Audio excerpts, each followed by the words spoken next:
Hello everyone, it's me Uncle John. Today I am going to read Harry Potter and the Sorcerer's Stone, Chapter 6, Journey from Platform 9 and 3/4, page 107 to 109.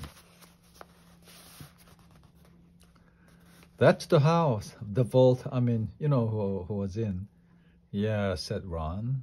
He flopped back into his seat, looking depressed. I think the ends of the scabbard's whiskers are a bit lighter, said Harry, trying to take Ron's mind off houses. So what do your oldest brothers do now that they have left anyway? Harry was wondering what a wizard did once he had finished school. Charlie is in Romania studying dragons, and Billy is in Africa doing something for the Gringotts, said Ron. Did you hear about Gringotts? It's been all over the Daily Prophet, but I don't suppose you get that with the Muggles. Someone tried to rob a high security vault. Harry stared. Really? What happened to them? Nothing. That's why it's such big news. They haven't been caught. My dad says it must have been a powerful dark wizard to get round the Gringotts, but they don't think they took anything. That's what is odd. Of course, everyone gets scared when something like this happens, in case you know who's behind it. Harry turned this news over in his mind. He was starting to get a prickle of fear. Every time you know who was mentioned, he supposed this was all part of entering the musical world, but it had been a lot more comfortable saying the Voldemort without worrying. What's the Quidditch team? Ron asked. I don't know any, Harry confessed. What? Ron looked dumbfounded. Oh, you wait, it's the best game in the world, and he was off explaining all about the 4 balls and the positions of the 7 players, describing famous games he had been to with his brothers and the broomstick he had liked to get if he had the money. He was just taking Harry through the final points of the game when the compartment door slid open yet again, but it wasn't Neville the Toadley's boy or the Hermione Granger this time. 3 boys entered, and Harry recognized the middle one at once. It was the pale boy from the Madame Mercan's robe shop. He was looking at Harry with a lot more interest than he had shown back in Diagon Alley.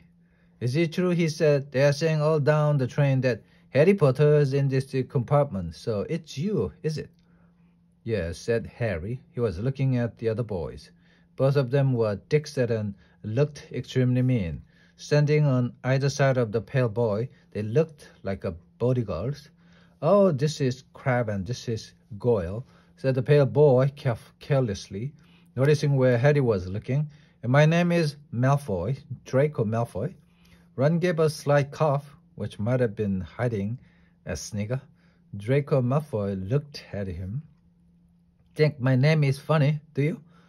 No need to ask who you are. My father told me all the Weasleys have red hair, freckles, and more children than they can afford. He turned back to Harry. You'll soon find out some wizarding families are much better than others, Potter. You don't want to go making friends with the wrong sort. I can help you there. He held out his hand to shake Harry's, but Harry didn't take it. I think I can tell who the wrong sort are for myself, thanks, he said coolly. Draco Malfoy didn't go red, but a pink tinge appeared in his pale cheeks. I'd be careful if I were you, Potter, he said slowly. Unless you're a bit politer, you'll go the same way as your parents. They didn't know what was good for them, either. You hang around with the riff-raff like the Weasley and that Hagrid, and it'll rub off on you. Both Harry and Ron stood up. Say that again, Ron said, his face as red as his hair. You're going to fight us, are you? Malfoy sneered. Unless you get out now, said Harry, more bravely than he felt, because Crabbe and Goyle were a lot bigger than him or Ron. But we don't feel like leaving, do we, boys? We have eaten all our food and you still seem to have some. Goyle reached toward the chocolate frogs next to Ron. Ron leapt forward, but before he had so much as touched Goyle, Goyle let out a horrible yell. Scabbers the rat was hanging off his finger. Sharp the little teeth sunk deep into Goyle's knuckle. Grabber Malfoy backed away as Goyle swung Scabbers round and round, howling, and when Scabbers finally flew off and hit the window, all three of them disappeared at once. Perhaps they thought there were more rats lurking among the suite, or perhaps they had heard footsteps, because a second later, Hermione Granger had come in. "What has been going on?" she said, looking at the suite all over the floor and Ron picking up Scabbers by his tail. "I think he's been knocked out," Ron said to Harry. He looked closer at Scabbers. "No, I don't believe it. He's gone back to sleep." The end.